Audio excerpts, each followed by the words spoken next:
આ તિલક કેમ કર્યું છે બેટા? આ તો ખાખીની જમાત છે. તિલક ભૂંસી નાખ. ઘરે જા બેટા, તારી માં વાટ જોતી હશે.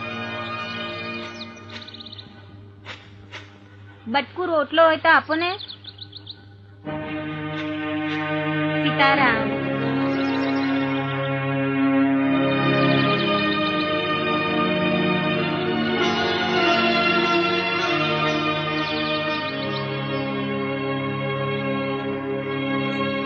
દીકરા, આતે હું કર્યું?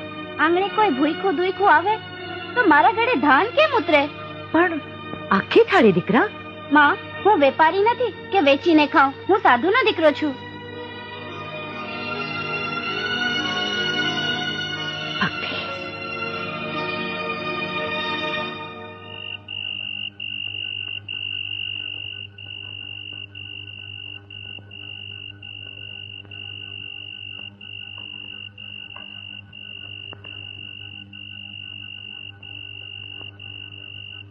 કહું છું, સાંભળો છો?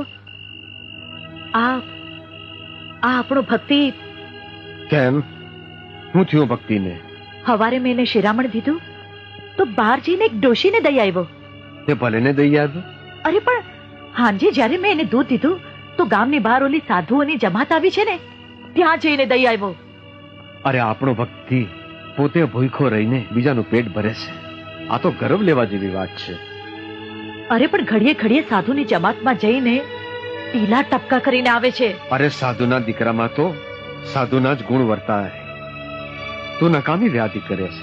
તે વ્યાધિ તો થાય જ ને. કાલ ઉઠીને ક્યાંક સંસાર છોડીને સાધુ બની ગયો તો. અરે માથે રામ જેવો ધણી બેઠો છે. હવે તો આ બધી વાત બાજુએ પડતી મેં.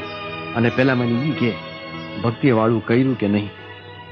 ના, એ ભૂઈકો હતો. એ ભૂઈકો હું તો છે ને, તો મારાથી ના ખવાય. હાલ ભક્તિ પાસે જાય.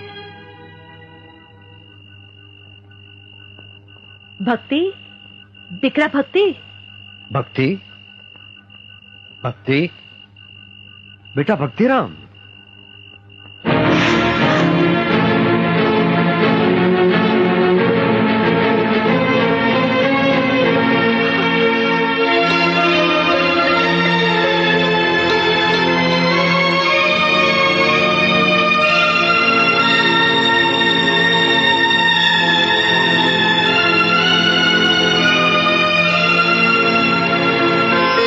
બેટા ભક્તિ.